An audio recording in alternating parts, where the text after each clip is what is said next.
Ladies and gentlemen, welcome to today's web seminar. My name is Mike Perkowski. I'm pleased to be here as your moderator for today's program, From Sampling to Total Mastery, Elevating Your Data Review. Before we get into it, I do want to take a moment to acknowledge and thank Basecap Analytics for sponsoring today's program. We appreciate their support. Today's format will be a bit of a fireside chat. We're going to have three industry experts with great knowledge of this subject who are going to be talking about a number of the issues, the challenges, and the opportunities, and hopefully give you some real insight into how you and your organization can benefit from this. I'd like to first quickly introduce each of the speakers, and then I'm going to ask them as well to just tell you a little bit about themselves and their organization. First up, we have Mark Dangelo, Chief Data Scientist at Quality Technology Services. We also have Seth Sprague, Director of Consulting Services for Richie May, and then Jason Aul, Head of Mortgage Solutions for Basecap Analytics. Mark, if you would just tell us a little bit about you and your organization. Oh, sure.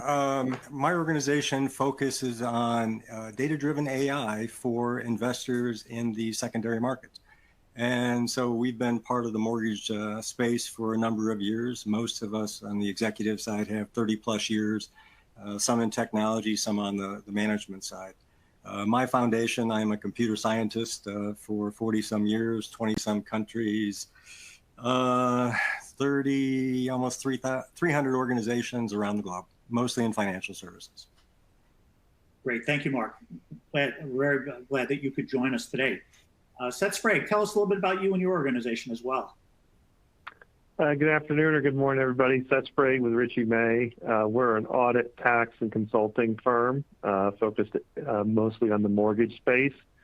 We service over 200 audit clients. I'm the director of the mortgage practice here for our consulting group. 27 years of mortgage banking experience at banks and non-banks in the advisory space, running MSRs and or originations, helping people with their origination profitability. So just happy to be part of the panel here and hopefully provide some commentary to folks.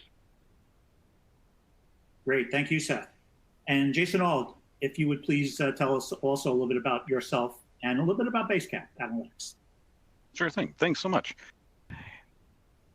I've been in the mortgage industry like Seth, for about 20, 25 years, and I had a journey of sitting at desks and doing all of the management, the analytics of all the different parts of mortgage, and spent enough time fighting against the processes and the pains of what I would find in the systems of record, the GLs, et cetera, that I ended up meeting the co-founders of Basecap and trying to figure out a better way to do the process. They built this company, Basecap, and convinced me to come join them and look at how we can solve some of this pain in mortgage by finding those problems that are hidden in our data sets. And kind of this conversation that we're having today is the fruit of a lot of time spent around building a product that finds these things and automates the process to ensure that you can actually use accurate data 100% of the time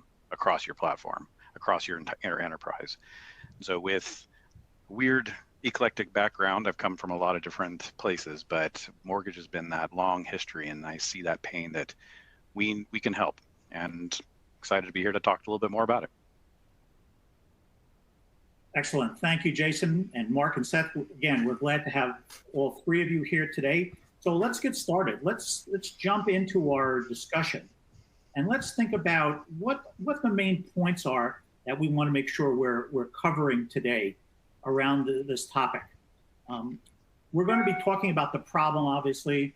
We want to talk very much about the impact of this problem. What are the obstacles that get in the way of us solving this? And then lastly, and most importantly, what are the possibilities? What can be done? And I think before we begin the real discussion, it's probably a good idea to make sure we're all on the same page here with defining the terms properly. So if we want to take a literal technical definition about data sampling, well, data sampling is really just a statistical analysis technique used to select, process, and analyze a representative subset of a population. Okay, well, That's a very dry description of it, but at least it's a starting point. It lets us really get into this. But the sampling methodology in mortgage looks at just 1% of the data. And even if we give that a tremendous amount of credibility and grace in looking at that small number, there's a huge, vast amount of information that remains really unverified and is important to understand. So gentlemen, this is a fairly niche kind of discussion, but it really sits at the heart of mortgage as well as of really most other industries. So let's see if we can find a way to make this business a little bit better. So let's get started. I'd like to throw the first question to you, Jason. Is this really a problem that genuinely needs to be solved? Absolutely. The short answer. I mean, every firm in America, in every industry, especially within mortgage, struggles with exactly this problem. I mean, there are major moments within the mortgage lifecycle where we will stack resources against ensuring information is correct, whether it's underwriting, post-close, foreclosure referral. There are those brief moments, and we'll stack very serious dollars and resources, people, into those moments to find the problems. But for all of that, the number of loans that we end up with at referral that are missing documents or have incorrect borrower information, they haven't checked the boxes. The number of loans that are sent and moved to sell but end up falling out of those lists, it's tremendous. We have an industry that's founded on the ability to lend accurately, to protect investors and borrowers. And at any moment, we can't speak to how our next audit will go. We know that the underlying data is riddled with landmines that will eventually blow up in our faces. We have the tech available today to check every field, every loan, every day. And it's one of my colleagues always likes to say, all the fields, all the loans, all the time. Now, 30 years ago, there was no option but to hire more and more bodies, more people to tackle this. Sampling was the only reasonable option. But today, regulators are hunting for every single negative impact to borrowers. The investors are scrambling to offset every loss, and firms are desperate to identify problems before they become fires. While hiring 50 more FTE is a solution at a $1 to $5 million price tag, it just leaves too much on the table. Even with 100% review, humans don't like to do stare and compare. One of our firms actually has a fully verified population against every single loan, and it's popping out, 30, 50% of the loans automatically identified as cleared, no problem. And all the remaining have actual errors on 1 to 3 fields. So people aren't spending all that time. We can do this, whether it's 5 loans, 50 loans, 50,000 loans. With tech, sampling should be retired. It's no longer sufficient for companies to accept that their ecosystem has disparate data systems, different values, let alone incorrect values. If we continue to just check the box, doing the minimum required, regulators will rightly expand their reviews and impose fines, splash names across the news. Absolutely, this is necessary. Okay. I see Seth nodding his head from tax and audit standpoint. The issue of regulators, et cetera, becomes very clear that this is in fact a problem that needs to be solved. So Seth, can you tell us a little bit about how you look at this? Yeah, and I'll try not to take the rest of the hour to go through all the different landmines here, as Jason knows. But look, Jason brings up some great points here, right? This industry was built on, we'll do some sampling, we'll try this, and we'll get the loan sold. Every time there's a landmine of data, every time there's that issue with data, for certainty when you sell a loan and it goes delinquent, every data field is going to get scrutinized. And then you're surprised, and then the industry's surprised by repurchases, right? It's fixing the problem up front. And having been in this space for 27 years, it was the mantra of this industry for too long, in my opinion, has been, hey, let's get the loan sold, let's get it off our balance sheet, let somebody else deal with it. And if there's a problem, and Jason's shaking his head, he knows this, we'll come back and fix it. Or we'll focus in on it when somebody else tells us a problem. But until someone else tells us of the problem in this industry, we're not going to do anything about it. We're just going to do our minimal sampling. We're just going to check the box here. We don't really want to find anything, mind you, when we're checking that box. We just want to make sure that we've got that in line. And the issue that we have continually come across with companies is that, mortgage is a very volatile industry, right? Rates are up, rates are down. Originations are great, originations are terrible. Servicing's great, servicing's terrible. But it's always in these cycles, and it's always when these rates turn or go in one direction that all the sins of the last set of origination show up as real financial losses. And you can read all the headlines about the repurchases, and you can read all the headlines, but if you don't create quality liquid loans up front, it includes loans and servicing, you're representing or opening you up to such financial risk that you may not survive the downturn. And we're certainly seeing that today in the industry. And when Jason asked me to be on this call, like, I'm not the data scientist and I could barely spell data. But at the end of the day, it's very important to understand the data is important, the critical data, test everything. And I know Mark's going to talk about this as well. Just having more data isn't always the answer. It's really making sure that data is valid and you're doing something with it. It's a real risk. It's a bigger risk today than it's ever been.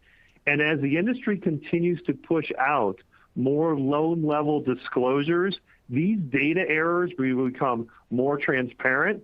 It will affect the bond price. It will affect the liquidity of your loans. It will affect the liquidity of your servicing. That will affect your warehouse lines. It's a tumbleweed that's going to continue to grow unless you fix it. And that's why I'm just so excited to be part of this presentation today, because I do think that there's a lot more we can do today to make things better. And with that, Jason, I did not spend the whole hour answering the first question. So we probably don't need to trot out the metaphor about drowning in an ocean of data. But Mark, as a data scientist, I'm guessing you have an opinion about this. I guess I've been around mortgage, and I didn't say this, when I had hair, and that's been a long time ago. Look at where we are. And again, we always focus on the data. We go to the technology. We want to find the solution because we want to do it faster. We want to increase our margins. We want to do all this stuff that gives us an edge on the competitor for something that's become a commodity product. I hate to say that, but loans have become a commodity. And this is why we have non-competitors. But to solve that issue, you've really got to go back and say, how did we begin this whole digitization process within the mortgage world?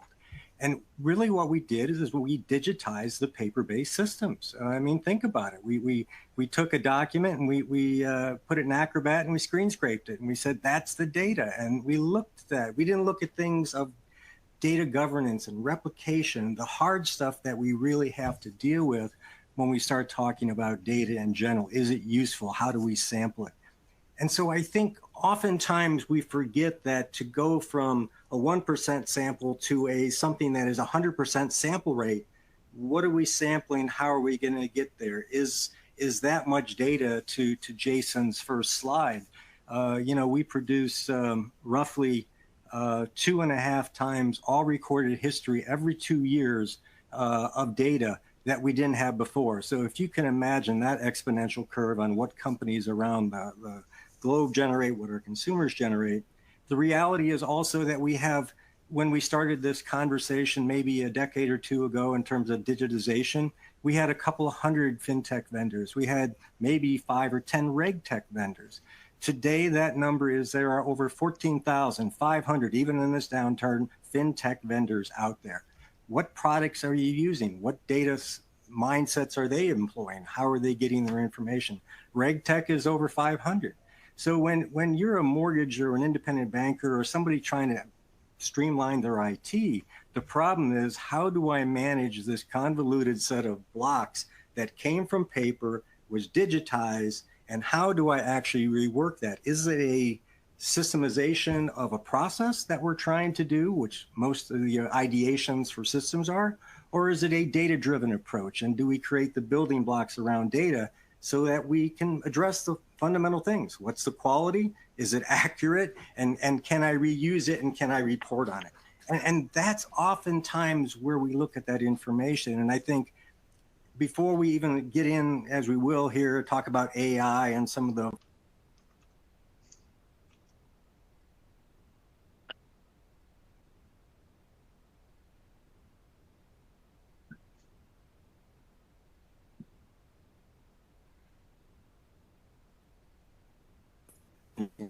and company. And that is a different mindset that I think oftentimes we forget is the problem. The problem isn't more technology. The problem isn't necessarily more data. It's probably less. But how do you get there? And that requires a rework. And we'll talk about this in terms of cultures and organization. But it's not a one size fits all. I bring a mouse and that's the answer. There it is. That's not how it works. So this is probably a good opportunity to talk a little bit about the root cause of this, okay? Because we're going to talk a little bit more about the challenges as well as the opportunities. But, if we could, Jason, start with you. What do you think is at the root, literally, of this problem? What is the cause of all of this with the issue with sampling and how we get to mastery ultimately? This is a messy moment. There's so many components that all feed into this because we have a muscle memory in this industry that has responded to the fires of the moment, to the regulations that come in, to the upsurges and down valleys that we experience. And in all of that, we are a little bit stuck in a response that says, I have a process that answers my question. So I've built a P&P, I've built my authorized risk adverse procedure. And when having done that, we know that we've checked the box by doing this list of items. And so we get to a place of saying, I can deliver the same results year after year after year. And at the end of the day, we have an industry that wants consistency. We don't want a 7,000%, income. While that'd be nice, it also blows everything out of the charts. We don't want, massive downs. We want a nice, steady line. So being able to consistently deliver the exact same results. Okay, we're going to do 10 loans. I've had portfolios that come in with 150,000 loans boarded, but they test 10 loans. It gives a steady answer that they can always turn to an auditor or they can turn to whomever. You combine that with both the audit response of, great, you checked the box. You've got these companies that come in and now are verifying those procedures. We're in a moment of time where the horizon is very broad. The opportunity is very huge, but the risk in making a change from that, what was you said, systemizing of the process, I think it was what Mark just said, that is exactly what they want to do, is that we want to be able to take an existing process and automate that exactly, even though that merely replicates the faulty approach, because I know that approach will continue to deliver those same results. Different results mean communicating to the reg, communicating to auditors, communicating to my investors, and that's a hard row to hoe. And people are scared of change. Okay. Mark, anything you want to add to that? When we talk about the 1% to the 100%, that continuum is pretty broad. And I think to Jason's points and to Seth's points is where do you begin? How do you actually structure that? Because you're not going to go from 1 to 100 overnight. And so the problem oftentimes when it's viewed is like, that's impossible. I'm not even going to try. The reality is that the cycle time of innovation and how we look at the problem and how we look at our systemized solutions, we used to measure those in years, in terms of competitive capability. Now we measure those in months and sometimes in weeks. The only steady state component of the problem that we've really failed to deal with is data. And how do we use that data? How do we ingest that data? How do we manipulate it? What version of the truth is in the various silos of data when it's replicated from, let's say, a flat file into some type of a warehouse or something that's in the cloud structure? Pick an AWS, an Azure, or a Snowflake, or wherever the system resides on premise. All that data that is the building block and the blood of those systems, those processes, we really haven't ever come to grips with. We just replicate more and more, add to more. If it's got an error, find a different source, not to go back to the original system of record and say, how did we get that wrong, or where is it wrong? And so, this is a true engineering solution here, where we have to always say crawl, walk, run. I've got to be able to define the vision, but I've got to do it in steps. And I think oftentimes people believe there's a magic bullet here. And if the magic bullet doesn't happen in 30 days, 180 days, whatever it is, then obviously it's already impacted margins, because we put out the cost structure for that. We put out money, we've got resources, we've reskilled, but we're not seeing the results because we've never really addressed the data. And even the audit and the tax, and one last thing, the audit and tax and the folks that do these sampling types of sizes, I was out on a conference here in May with some of the largest partners and firms in the globe, and lo and behold, this was a topic for them. They kind of, all their industries, they said, how do we actually do this with technology? Because our whole processes of how we do audits, what we verify, the sampling errors, anything that was based into how we did that is changing so rapidly because the data is changing and we can't get a handle on it. And so we're not the only ones struggling with this, but I think that's where the idea of trying to and we'll talk about this hopefully in the solutions, is we can't go from 1 to 100 overnight. It's usually a hybrid type of approach, and it's often focused on the data domains. What's important? What's the domain of data that is critically important to you as your organization that you can't get wrong? Is it customer? Is it loan verification? Is it valuation? What is it? Is it part of the secondary market, or is it part of the securitization? What goes on here that is so important? And what is that domain of data? Because if you don't understand how your data domains are doing, working down at the individual files and so forth, it's mind-numbing. It's overwhelming. Okay, so Mark, before we let you go, I do want to ask you, what do you see as the long-term impact of this? And I want to hear from the rest of the speakers as well. Well, and again, I would say the long-term impact is data is the lifeblood of any organization. That's the most overly used phrase we all have, I think. But getting a handle on that is the real challenge. We have to divide data into discernible building blocks, much like Legos. Let's use what our children used to play with, or some of us still play with.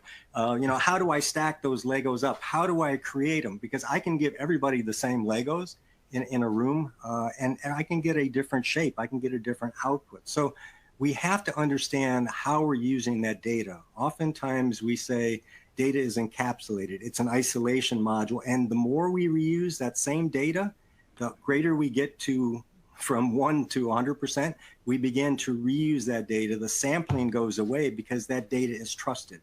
And that is always the key. Trusted data is the reason we have such an issue today, is that we go out and resample, we look at things, we replicate, we synthesize, because we don't trust the data and where it came from. And to answer your fundamental question with that baseline is, if we believe in AI, be it generative, be it ensemble AI, which is AI talking to AI, if we believe that those solutions are going to drive our margins, shorten the loan life cycle, decrease the number of days, all those wonderful things that we talk about trying to get through with technology, AI is a data-driven system. And if we ring fence the information in our organization, let's use a generative AI concept, we're going to basically wall off the information, be either from third parties or our own, and we're going to use that to make decisions off of. Well, if AI is using most of our data and we think it's not very good, what do you think the answers AI is going to generate from that? What do you think our customers are going to see when one decision made on a early entry-level AI system talks to a farther one downstream and it's wrong? And that one uses that information to make other decisions. Where's the feedback loop? How do we control that? These are the long-term implications that when we embrace a technology, and we can embrace things like data meshes and fabric, advanced data management concepts, all this great stuff, those of us with propeller heads we talk about. But the reality is we've got to understand the long-term implications are about the business, and the business is driven by data. It all comes back to that. And if that is incorrect and we're not understanding how that's sourced, guess what? Everything coming off the back end is going to be the same way.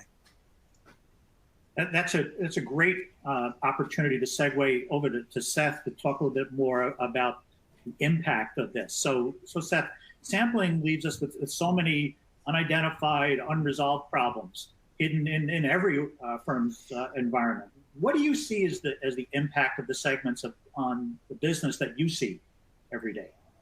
I mean, it's significant, and I'm going to dovetail a little bit off of what Jason said as the cause. I mean, he highlighted it, right? This was a paper-driven process where 100% sampling was just going to be cost prohibitive. So we have adopted, as an industry, a standard of sampling. And as long as I'm in the middle, like, I'm okay. Don't be at the bottom of any of these ratings, right? And so we're always just trying to chase, let me just say above average, and I'm good, as opposed to actually trying to fix the data, to Mark's point, to actually be able to use it in the future. So there's a lot of rankings out there, right? You got this ranking, you got the star ranking, you got this ranking from Ginnie Mae, you got this ranking from Freddie Mac. Everyone's ranking you, and as long as you're not sort of at the bottom or towards the bottom, you're okay. You know, from a size on the origination side of the business, people will reserve 3 to 5 basis points of the 3 to 5 basis points times the outstanding principal balance of what their origination in a repurchase reserve. Whether or not that's accurate or not accurate, they know that they have imperfections in this manufacturing process. It could be data, it could be process, and identifying where that is ultimately leads to better quality loans, more profitability, and ultimately lower costs. Because it's the cost side of the equation that starts to kill the mortgage industry off, right? It's when you have massive repurchases. It's when you have massive amounts of illiquidity. It's when you go to sell your servicing and you figure out that you've lost the data along the way that the new servicer wants, even though you're not even using it. And so it's that cost of redo that gets lost in the financials. It's not the upfront QC, it's that kind of redoing the data. Let's go fix this, let's go fix that. If it was done up front, you would save all those costs. But that's not really where anyone ever wants to focus, right? They're going to focus in on, I got this underwriter, I've identified this problem, and I'm going to go fix that, as opposed to trying to think about this holistically. And so I think that's where the industry really trips across itself and just continues to incur this higher level of redo, this higher level of cost. So the long-term implications are, to the borrowers, they're paying more for a mortgage, let's face it, than they should be if we had a more perfected process throughout the origination and data side. So ultimately it leads to higher costs to the consumers. Real financial results, higher costs to consumers, and I harp on this all the time, it's the risk, right? It's that unknown risk. It's that hidden risk within your servicing process, your origination process, where you don't know you have bad data, you've made this bad decision, and now you've amplified your risks to your financials. And so it all, as Mark's going to come, everything's going back to data. I agree completely. I come back and everything comes back to risks. Risks equals either higher costs, less profitability. Either way, that's bad for consumers, bad for the mortgage company. So if we could stop time and figure out how to actually do the process sort of better from the upfront, and I think that leads to more sampling, more identifying those risks and fixing it on the fly as opposed to fixing it later when you get that repurchase demand. I can see Mark is just chomping at the bit, wanting to jump in here. Mark, just hold on for a second. We're going to come back to you, but I want to take this opportunity to give our audience a chance to weigh in too. And we want to ask you a polling question. So if our audience members, if you could just take a moment to give us your answer to the following question. Which process would you start with if you could do 100% reviews? And we've given you here 6 choices to select. Please pick the one that is the process that would best represent the way you and your organization would start if you could do 100% reviews. Would it be escrow/LPI, loan boarding and setup, pre-FC/FC, funding, disclosures and timelines, servicing, or secondary marketing.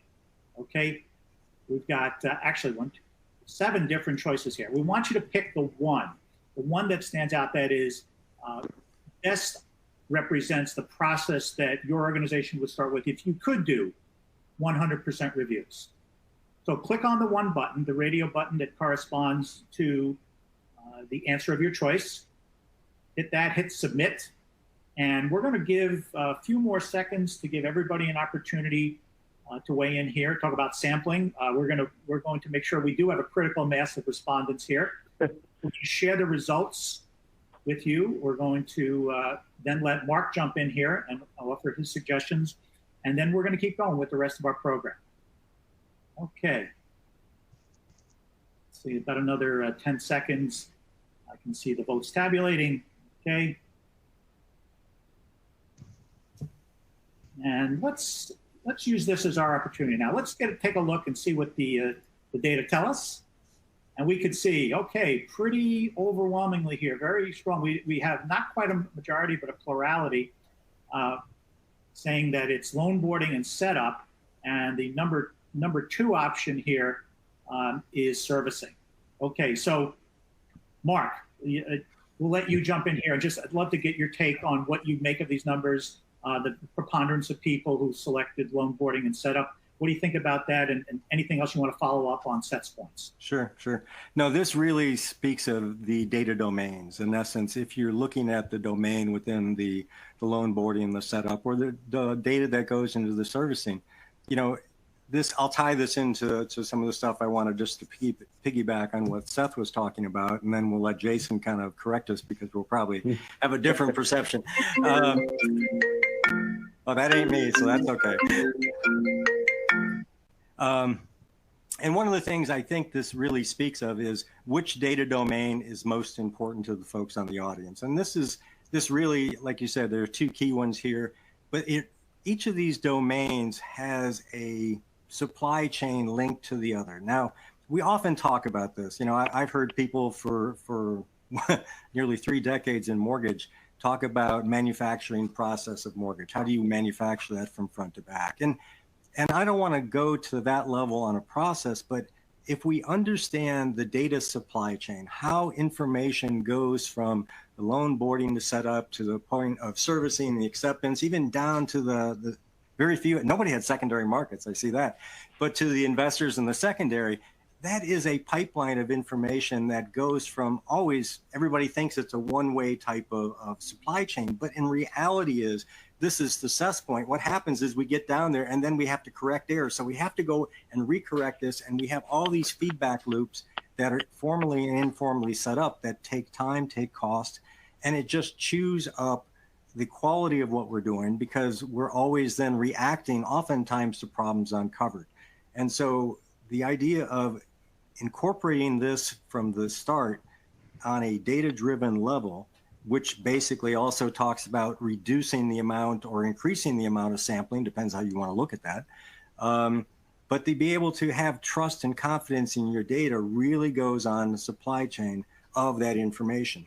And one more thing, and I'm going to step into landmine on this. Everybody's like, well, isn't that, I often have these conversations with folks when I'm at a conference, and they'll say, they point to standards, and they'll say, we have data standards as an industry. And I'm like, yes, we do, but standards were just the starting point. Standards help normalize and give us some consistency of control over our data supply chain. And that really goes to what some of the things Seth was talking about, and making sure that we get it right, we get the information, we're confident in it, we can grab greater auditability of that information. Yet I'm going to throw another one out that really kind of puts this on edge when you look to the future, back to our long-term stuff, is that more and more consumers, more and more countries actually, and more states are coming up with consumer digital assets. And so the idea that as financial institutions, as mortgage institutions, we would take that information from the consumer and we board it into the cloud, on premise, whatever the case would be. We throw it in a warehouse, we throw it in a file. That is becoming perhaps not the norm of the future, because consumers control their information. The consumers control their digital assets. They may not give us permission to be able to store all that information unless it's on a public database. This is where things like blockchain and all this stuff comes in. And again, you can see how this thing starts to open up a can of worms, because if we don't understand our data, how it's used, the ability to drive costs down to zero with data reuse, this is why this poll is so important, because it exposes the idea of a data supply chain. And we oftentimes in mortgage and across financial institutions, we don't think except in buckets. So we do our bucket, we do our job, we do our resources, and then we throw it over the wall to something else. And therein lies the challenge. Just like I'm sure the people on the loan boarding setup that voted for it would say, what about the consumers? Where am I getting that information? What about the information that's fed to me? All that stuff is linked end to end. And if we're going to start talking about data sampling, we have to understand which of those domains have the greatest impact for our business operations. So this is a great place to move to sort of, what is it that's actually in the way? What do we have to eradicate or deal with? Jason, I know you have thoughts on this. Goodness, there are so many anecdotes that come into the story. I mean, we could sit around a fire and share stories for a couple hours around the different things that stand in the way and the things that we have as experiences, because that process that we're trying to replicate, that Mark's walking through, it locks us into a very specific approach. I mean, standardization that you brought up a second ago, we've been, as an industry, looking at standards as the solution. And it's essential that we have a common vocabulary and we have a common approach. But as long as we have an industry that's driven by single entities that are deciding their interpretation of the regulations, their investor requirements, the borrowers that they want to gain, they're coming up with data sets that uniquely match that. And as an investor at one point, requiring my servicer to send me information by contract, they refused to give us the data that we needed to decision. So you're stuck in this constant back and forth of saying the standard is absolutely that bare minimum, but being able to get to a place of having that standard communicate consistently, be translated to the same data field, be formatted the same way, and have the same codes. We're constantly shooting for a moving target in order to be able to get everything in that same line. I was speaking with a colleague of mine here at the company, and we have an automated servicing transfer tool. We know, as a bar, servicing transfer never leaves the data better than it was found, ever. And so laws of entropy and everything else and people touching things. But we've spoken to individuals like, oh no, I don't need that help. My process is perfect. I end up with no problems whatsoever. Wow, how? I mean, and their entire response is, oh, I've got 3 people over here that check 10 loans off each transfer. It's so ingrained into our mentality and our approach to be able to look at how we're doing this process. I mean, I've had experience in firms where the ACH setup was done twice for borrowers, for thousands of borrowers, and their accounts were wiped out.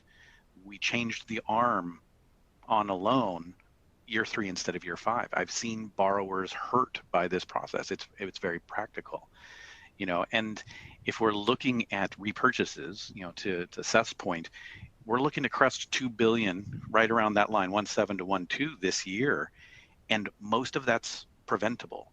The president of UWM came out last week and was making statements around pushing into the FHFA to adjust the requirements that are calling for these buybacks. And I think there's a valid conversation there, because some of this may and may not be warrantable to be calling a loan. But at the same time, if we stepped in and were able to vet, verify, and guarantee every data field, the entire conversation becomes moot. So again, it's that position of change and the position of leaning into why don't they solve the problem? I mean, we're dependent on the processes we have, and we're scared of what's possible for, what the downfall is of what I've got. I was thinking, I was thinking about this. It's like, we don't have to change, and it actually might benefit us if we don't change, because there's the whole AI singularity. We could prevent the whole thing because our data is so bad that the robots will be built wrong, and we won't get taken over. Imperial and metric measurements, our own bad data could save us. Yeah, I don't know. I think that there's a lot of things here that are stopping us, guys. I mean, is there anything that? Yeah, Seth, I'd like to get your take. I think Mark has really framed it really well, and he's asked the right question.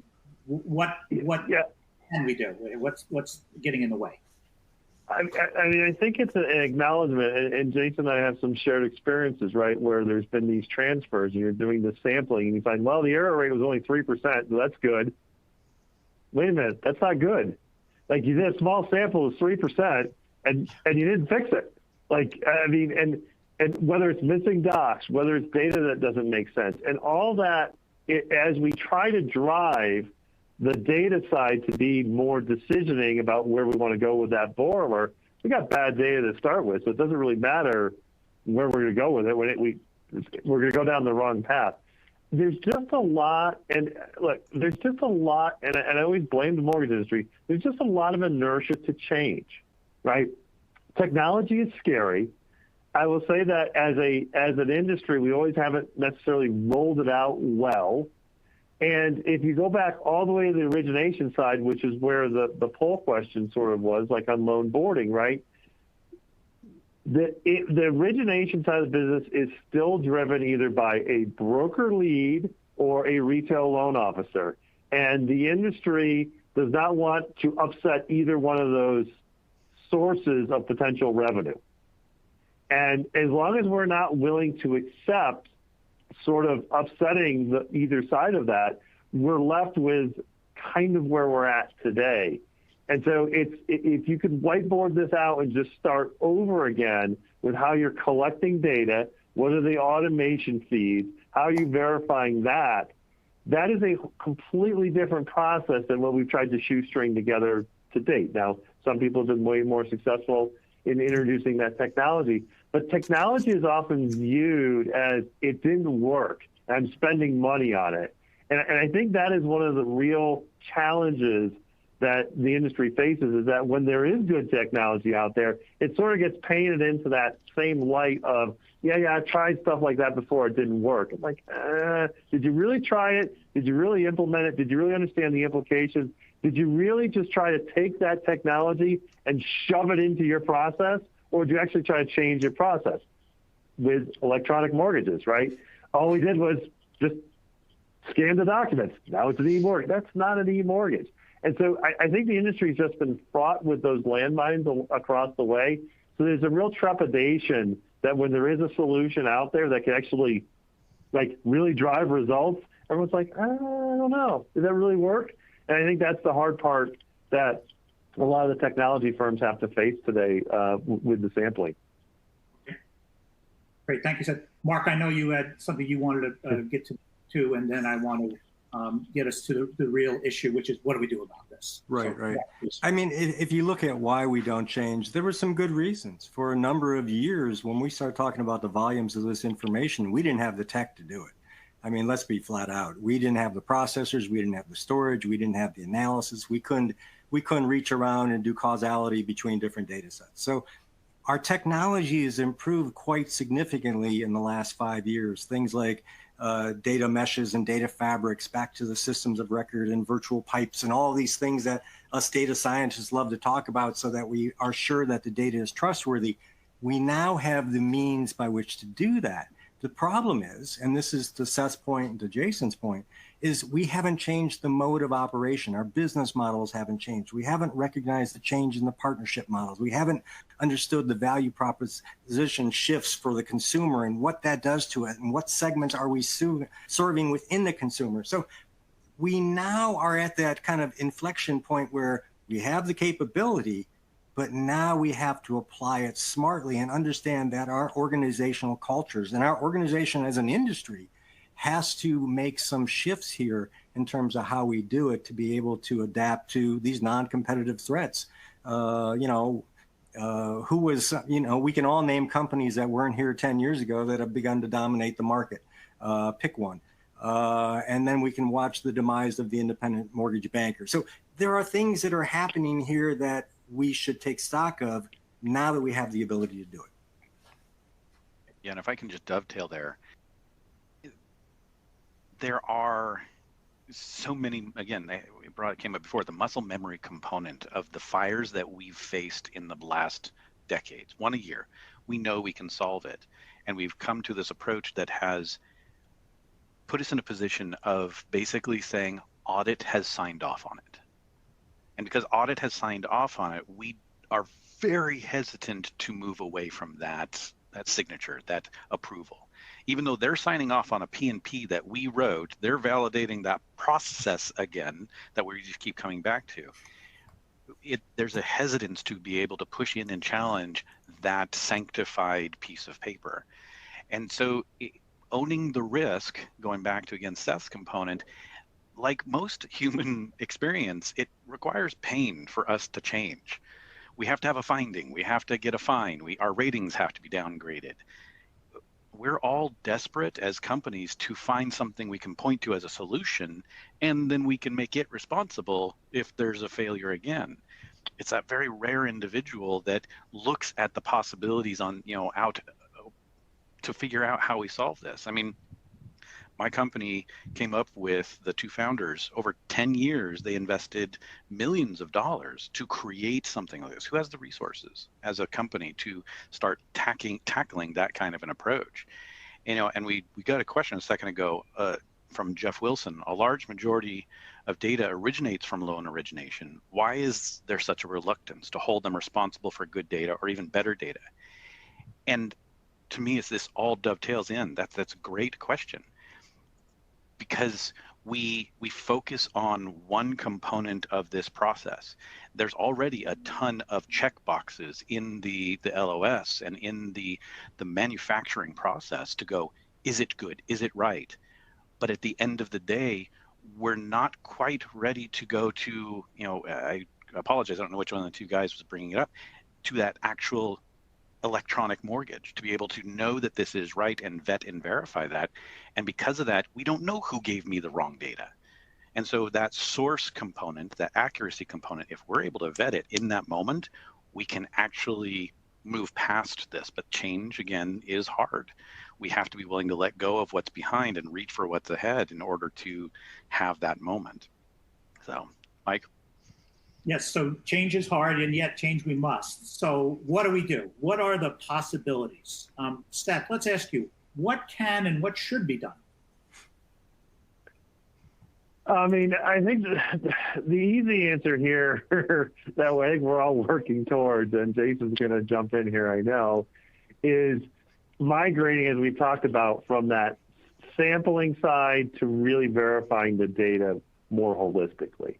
And this isn't, and I'm going to quote David Batney from Guild here, this isn't smogging people with more data, right? This is really figuring out the elements that are critical, testing those, creating that salability, creating that less risk profile.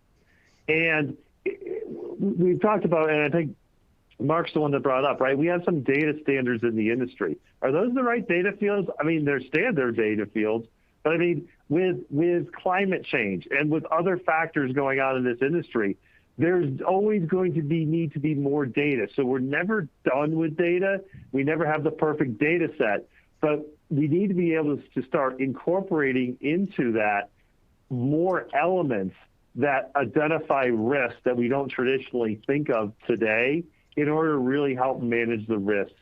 And I always look at this between a portfolio lender and somebody who's dealing with Fannie, Freddie, and Ginnie, right? When it's your money and it's your portfolio, what processes do you go through there that you don't go through when you're selling it to the agencies or to an aggregator? That's at least a starting point to think about how you want to change the process for everyone. Because if it's my money, I do this. If it's somebody else's money, I do that. That's an issue that I think as an industry, we really need to start grappling with around those risk factors. No, and I think you're spot on, Seth. I'll kind of jump in here. If you look at this, what can be done? And oftentimes, don't make the same mistake we started out with this. It's not a solution looking for a problem. It is understanding what your problem is. And that says you have a strategy by which to go from 1% to 100%. You cannot do that in one fell swoop. There are requirements, there are timelines, there are things that have to be done, not just in the technology, but in the processes and even the skill sets of your organization. I mean, that's one big thing we often overlook in terms of this next generation of mortgage lending and mortgage processing and servicing and so forth is what type of skills do we need? Because the same person that's reviewing a document is not necessarily the person that you want looking at your LLMs for an AI. These are different types of skill sets. And one more thing, that what can be done. And the answer, Seth was spot on. It's not more data. You got to look at the fact that roughly, and this is financial services, and it pretty much holds true for mortgage as well, the same percentage, 60% of the information we gather remains dark. Once it's captured, it's never used again. And so what that means is that we have all this information out there, and we'll go back to the data domains, go back to Seth's point, what is the risk? Because not all that information is necessarily useful. And to Jeff Wilson's question is, why aren't we holding people accountable? Because oftentimes we don't know where that data came from. We can't go back to the original system of record. And so we have to have a plan to do this, and it's going to be a hybrid for a period of time. You can't go to total automation overnight. I've never seen a big switch go on and everything happens miraculously. It's a hybrid approach, and you have to understand, what does that mean for us as an organization, as individuals to get there? Jason, I will relinquish to you. I would say I both agree and disagree with what you just said. I think that we must have a short-term approach and a long-term approach, because of course there is the practical effect of business as usual and being able to move forward. So we should have we do have the ability to speak into both of those. But that shift into 1 to 100%, and that's the place where I go, yeah, but, because in today's market right now, we think of short term as 18, 24 months. We think of it as a 36-month cycle. And so everything is, a change came from the reg. We've got to handle that in 24 months. We can today, within 3 months, be looking at all the data. I've got that right now as a functional capability at a number of banks where we're doing reg oversight across all of the data set for the entire portfolio. And so being able to go from one field to every single one of them, cross-referencing them across data sets, that can be done today. And within 3-6 months, at the longest 9, you can be actively reviewing 100% of the data. But that should be, I think, in the short term, resolving a process, because that's how we think, that's how we work, and then move that into something more systemic, so that we're getting away from, again, to Jeff's question earlier, getting away from just that LOS moment, that build moment, and into how does that tie across the life cycle, so that every single moment we know that we've got the right piece of information to cover the whole scope. This is why Basecap sponsored this conversation, is because we are actually working with firms and doing this process to move away from that sampling and into 100% review. And so within 3-6 months, I can be actively using my platform, and I can be looking at all the information, go, I have 72 faults that would flag an FDIC review. I need to fix them today. So we can get that detailed. So I think that we've got the opportunity in front of us if we're willing to jump in, and there are firms doing it, so we know that it's possible. And with that does conclude our program for today. I want to thank especially Jason, Mark, and Seth for sharing their ideas, their insights, and their recommendations with our audience today. Certainly want to thank again our sponsor, Basecap Analytics, which has made it possible to start validating all of your data. And if you have questions, we do want you to make sure that you get in touch with them, take the first step on the website there on the page. And last but not least, we want to thank all of you who attended today's program. We're glad you could take some time out of your busy day to learn more about this topic. And we hope that you'll join us for a future web seminar brought to you by National Mortgage News and its partners. So on behalf of your speakers, your sponsor, and your host, thank you all for joining us, ladies and gentlemen. We hope you have a great and safe day.